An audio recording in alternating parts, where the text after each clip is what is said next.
everybody. We all know 21-22 is going to be a crazy year for our district. We have Rotary International Convention, and PDG Chris is in charge of the part of the HOC committee, and we also have Zone Institute that is going to happen in Houston in Royal Sonesta by the Galleria. And on top of that, we have a fantastic district conference set up in the place on my background, the One Rotary Center in Evanston, Illinois. So all these things require a very, very tough, strong leader to lead us. And let me give you Michelle Bohreer. Michelle? Thank you, Eric. I appreciate that. I hope you all can see my screen. We will start sharing. At first, when Eric started, I thought when he said it's going to be a crazy year and we need a crazy district governor to lead that year, I thought, well, probably that's okay too. I love to shake things up a little bit. I love to have fun, and I'm hoping that we have a really impactful, fun-filled, love-filled year.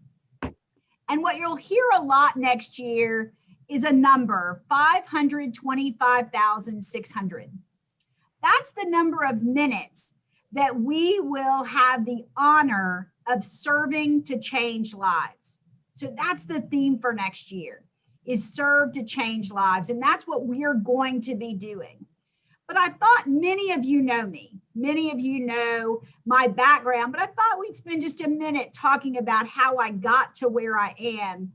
And at some level, it may have been I was the last one in the room and therefore I became district governor. But you guys have heard those kinds of comments before. And I am going to confess, I've been working on club leadership training. You all know Rhonda Walls-Kirby, my district trainer, was plowed down by a snowboarder. So I've been doing a lot of stuff to get ready for Saturday, and Eric Liu made my PowerPoint for today. And anytime you ask Eric Liu to make your PowerPoint, well, you know, you're going to get a few of these guys in your slideshow. You know, oftentimes I talk to people about knowing their Rotary why. Why did you become a Rotarian? Why are you in Rotary? Why are you passionate about a specific service project or activity? And some of you have heard my Rotary why, and we'll talk about it in a minute, but I have to be very honest. I didn't join Rotary for any of the reasons that people usually put in their Rotary why. I mean, I wasn't passionate about serving others. I wasn't trying to network. I really didn't know what the heck Rotary was, but I was told I got to hang out with college football players. And honestly, when I joined Rotary some 20 plus years ago, the idea of hanging out with college football players was a really good motivating factor for me to go to a Thursday lunch at the junior league and figure out what this was. And when you're in the Rotary Club of Houston, as Kathy knows well, because she was there with me at the time, so was Lindsay, you know, you can actually serve on a committee and never really get involved with Rotary, even at that point, right? Because the club was so large and there were so many committees that I was a Lombardi committee member, not really a Rotarian. And this went on for a long time. But then when I chaired Lombardi, which by the way, if you don't know, it's back, and the Rotary Lombardi Award will be announced this December with an event in Houston led by the Rotary Club of Houston. So get ready for those kinds of announcements coming soon. But when I became chair of the Rotary Lombardi Award, you become a member of the board of directors. Well, that was really my first exposure to Rotary and not just Lombardi. So here I am serving on the board of directors, still kind of wondering what this Rotary thing all was. But I got a chance to go to district conference. And I know next week's district conference is going to be this impactful as well. So the old adage, you end up being president without realizing you should be president. Well, that did happen to me, right? So I'm on the board, and then all of a sudden somebody puts my name in for president, and I don't know what they were thinking, but I got elected as president. And then the president that was preceding me had to resign from the club. So I actually got to jump in early. 2 years as president, just like Bill Hall is going to do for your club. He's going to get those 2 years. So I show up at district conference at L'Auberge de Lac with Rhonda Kennedy, and I saw a presentation about clean water. And what struck me in that presentation was a statistic which unfortunately remains true today. A child dies every 60 seconds for lack of clean water. Lack of water, something that is just so basic. And I sat in that hotel ballroom with water everywhere, right? There's pitchers on every table. There are glasses in front of every person. And it started just going in my head over and over again. A child dies every 60 seconds for lack of clean water. At that moment, I realized we could make a difference. Rotary could make a difference. And so I started thinking about ways I could get my Rotary Club, which was not a service-based Rotary Club like yours. We were check writers at that point in time. What could we do to make a difference in this area? And so I had this really amazing idea, at least in my mind, it was amazing. We were going to go to Haiti. We were going to build a water well, and we were going to make a difference because we were going to be able to provide clean water. So of course, when you are planning a trip to a country like Haiti that's in the Caribbean, you have to think about hurricane season. So we couldn't go in the summer. I can't go to Haiti in June or July. I have to not go in hurricane season. So we had brilliant plans, right? And we made a decision to go in January.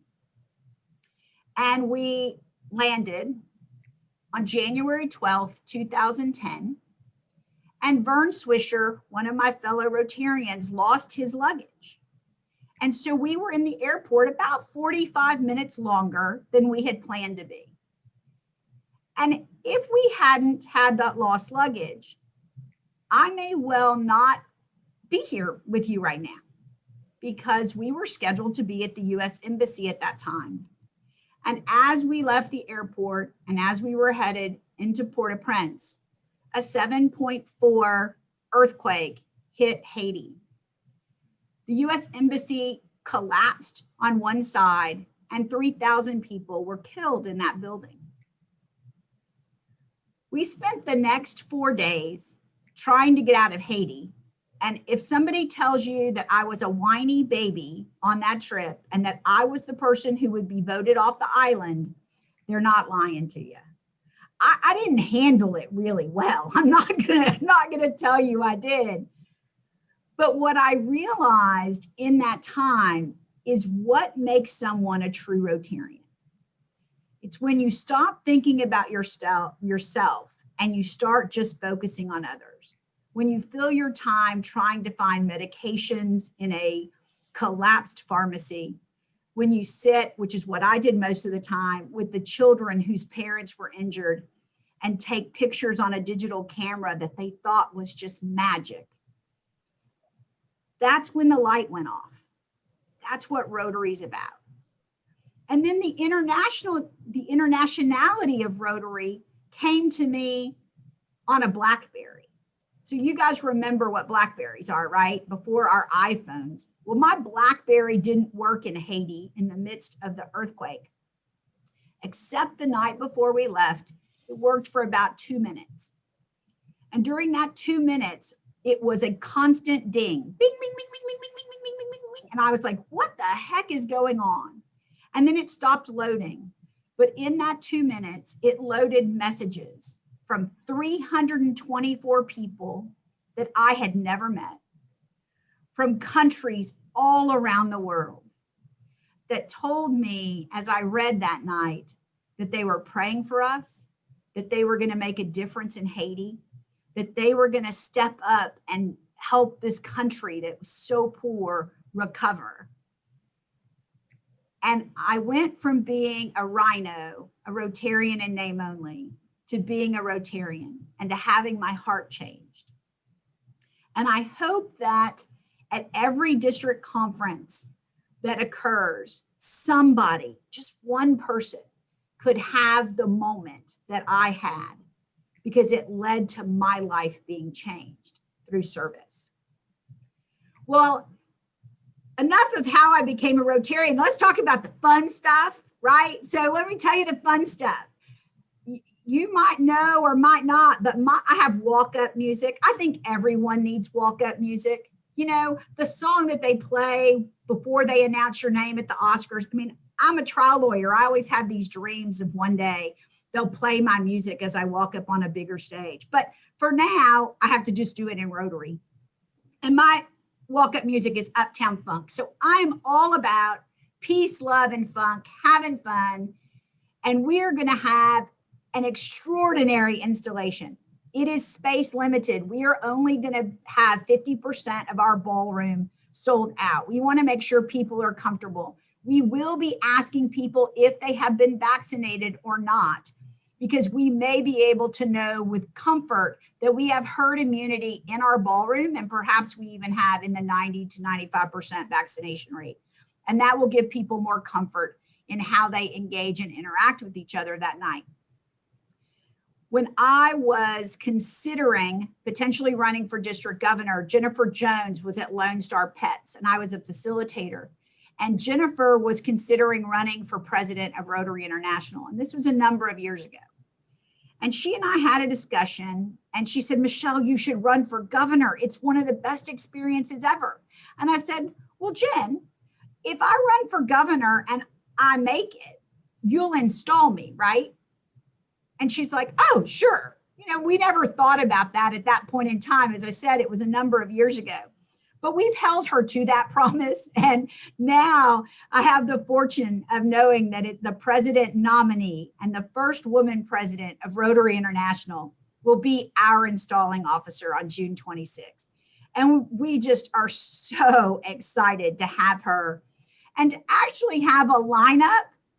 I'm going to give a little shout out. My district governor nominee is Mindy Schneider. Our district governor nominee designate is Heather Ramato. Shaker Mehta, the RI president the year that I will be governor and Bill will be serving again as your president, has asked all of us to empower girls. It's one of the initiatives that he wants us to focus on. Well, I'm just telling you, there's girl power in District 5890, and there's going to be a lot of it for the next few years, and we're excited. Well, Eric mentioned there's this extraordinary event that is happening in Houston in June, and some of your club members, thank you so much, Chris Schneider, are incredibly involved in this extraordinary event. And it's June 4th through 8th. So if you haven't marked your calendar, mark your calendar. And it is the Rotary International Convention right here in Houston, where we will all discover new horizons. It's going to be an amazing convention. I want everyone in our district to go to convention. And because of that, I have turned the Rotary year on its head. Everything that you're used to in terms of the Rotary district calendar, just throw it out from 2021 to 2022. It is not going to be the way it used to be. It's going to be different.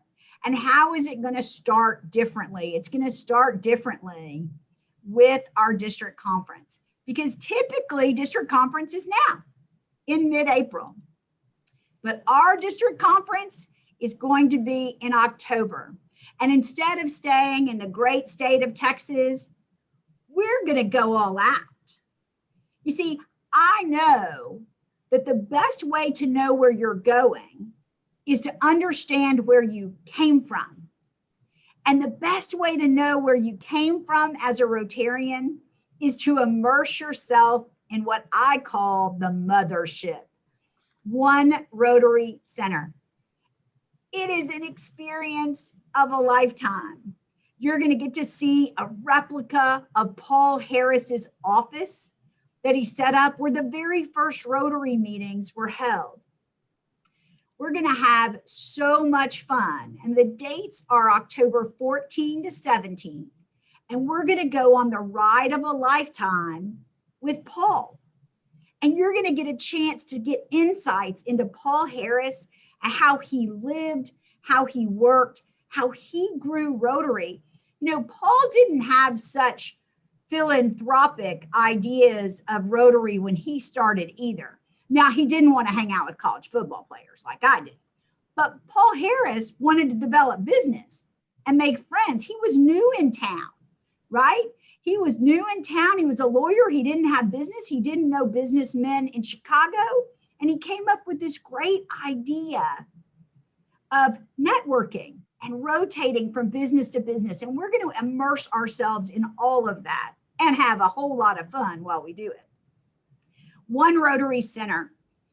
Millions of people visit this building. Now, they haven't during COVID, but they visit this building day in and day out. And some of you have had the opportunity to hear Rotary International President Rick King speak. And I think he is one of the very best Rotary speakers. And as I said out in my out loud voice, I think Andy Smallwood, who usually introduces him, is one of the very best Rotary speakers. But Rick King tells a story about One Rotary Center. And he tells a story about a Rotarian that lived in the Czech Republic who had to go from being a Rotarian to not, quote, being a Rotarian a number of times. And he always dreamed of that day when he would be able to visit One Rotary. And he talks about that story, and he talks about the life impact it made on this man, 30 years with a Rotarian's heart, who comes to One Rotary and the impact that it had. And we're going to get to have that impact together. We're going to get to share in what it means to be at the mothership. And one of the things we're going to get to do is we're going to get to go through the Arch Clump Society walls and halls. And these are incredible. And we're going to get to do it at night, which is my very favorite time, because the holographic pictures, there are pictures of everyone who's an Arch Clump Society member. They kind of glow out at you at night. And we're going to have our first time attendees reception and our major donor reception in the hallway of the Arch Clump Society. And not sure if it'll be ready yet, but we may be some of the very first people who get to celebrate your club's Arch Clump Society member, Lindsay Kroll, and the amazing Irene Hickey. And I'm so excited that we will have an opportunity as our district to celebrate Lindsay and Irene making that incredibly generous commitment to the Rotary Foundation and seeing their block alongside of Barb and Charlie Clemens and Susie and Bill Howe and George and Beverly Yider. We have so much to be proud of, but we're going to get to celebrate our newest Arch Clump Society member by visiting this hall. And then, as I said, I think every Rotarian should take the trip at least once. When I went the first time, I was like a kid in a candy store. Eric can tell you because he brought me. I had to take my picture with the Jonas Salk statue that's out in front. I needed to take my picture shaking Paul Harris's hand. Yes, you will get to shake Paul Harris's hand. You might even be able to give him a kiss on the cheek, depending on your height. And you get to experience all that it is. And it is a bucket list item. We are going to spend our Saturday, as I said, we're immersing into the life of Paul at district conference. On Saturday, we're actually going to go and visit the Paul and Jean Harris home and the Mount Hope Cemetery, which is the final resting place of Paul Harris and several other of our most distinguished early Rotarians. It's going to be such a great opportunity. And throughout my year, we're going to be raising money for contributions to the Paul and Jean Harris home. there's a chance for us to participate in the Peace Garden, which will be in front of the house. And then there's this tiny passage. They call it the tea passage, but it really was more Texas tea or Long Island iced tea than tea in a teacup. And it's this fabulous passage where Jean would pass drinks from the main part of the house to where the gentlemen were meeting in the Rotary meetings. And I'd love for us to be involved in sponsoring that passage as well. Everything you need to know about district conference is on the district website, because Tommy Buscemi's a rock star and she makes sure everything is up to date for all of us all the time. So if you go to the district website, you can learn more about me. You can hear Uptown Funk if you don't know what the song's about. And you can click on a link that gets you to district conference registration. Please, please, please register. Please register early, not late. Rotarians are known for last minute registration. They are known for it. Please change the pattern. Everything else next year is changing. Please change this too. We have a conference in October. It's limited in space. Only 400 people can attend. Plus, the sooner you book your airfare, the cheaper your airfare is. We're going to be offering transportation both from O'Hare and Midway to Evanston. We're going to have dinabouts on Friday night with hosts from the Rotary Club of Chicago, which they call Chicago One, the first Rotary Club in Rotary. We're going to have Rotarian staff, Rotary staff working with us.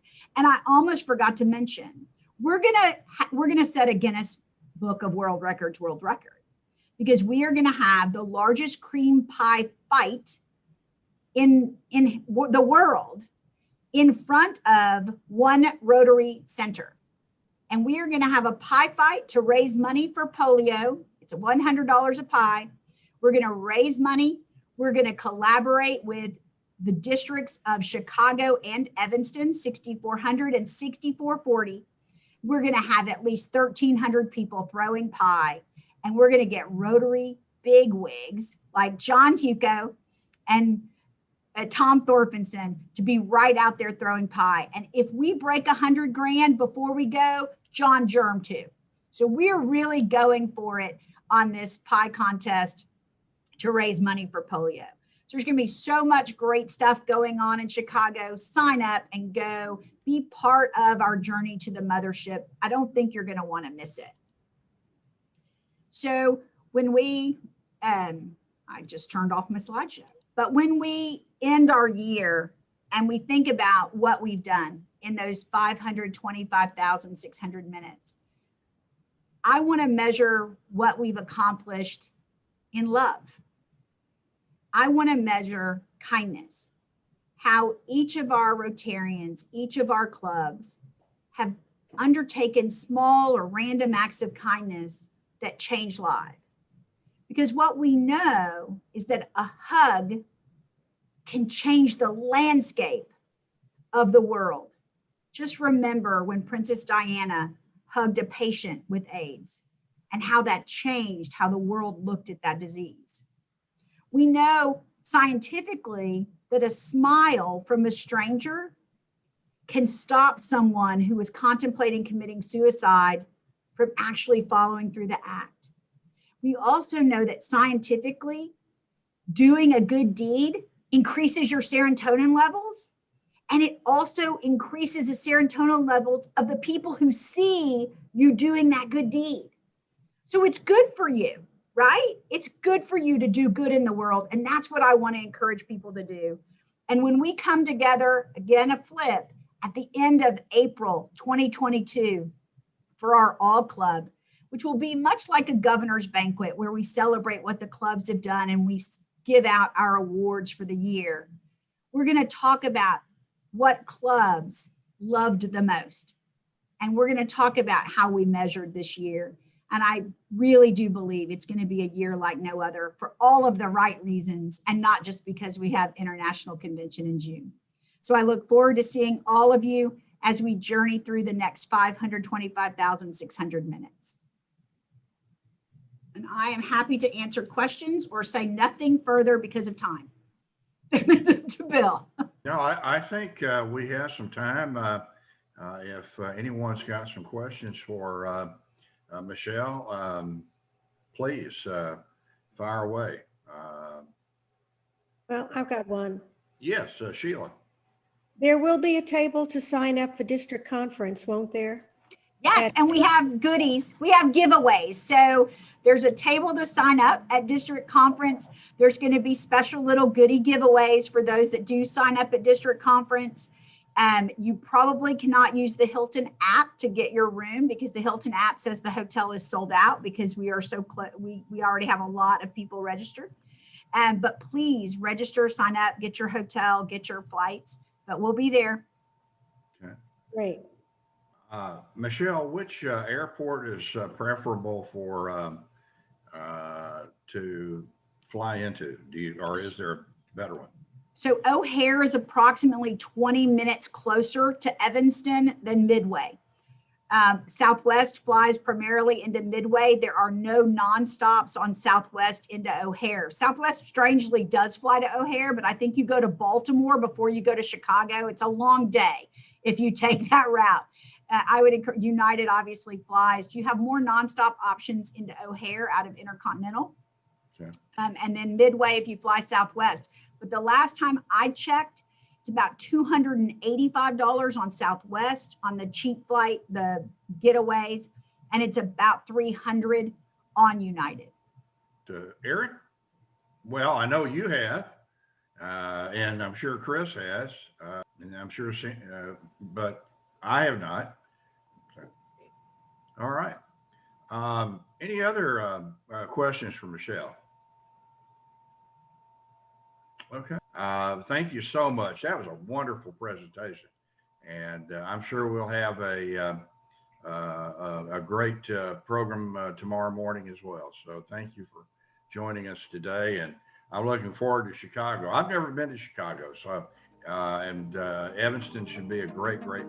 So